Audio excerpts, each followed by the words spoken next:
দেশে চালু থাকা সব ধরনের পরিচয়পত্রে এবার কেওয়াইসি বাধ্যতামূলক করার পথে হাঁটা দিতে উদ্যোগী হতে চলেছে কেন্দ্রের ক্ষমতাসীন মোদী সরকার।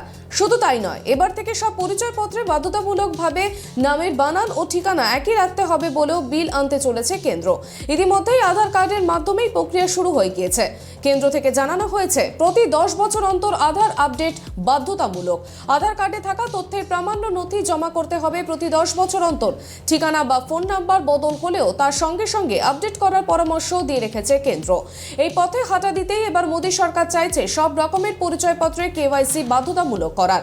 জাতীয় নির্বাচন কমিশন যে সমস্ত নথিকে ভোট দেওয়ার ক্ষেত্রে প্রামাণ্য নথি হিসেবে তুলে ধরে, সেই সব পরিচয়পত্রকেই এই কেওয়াইসির আওতায় আনতে চলেছে মোদী সরকার।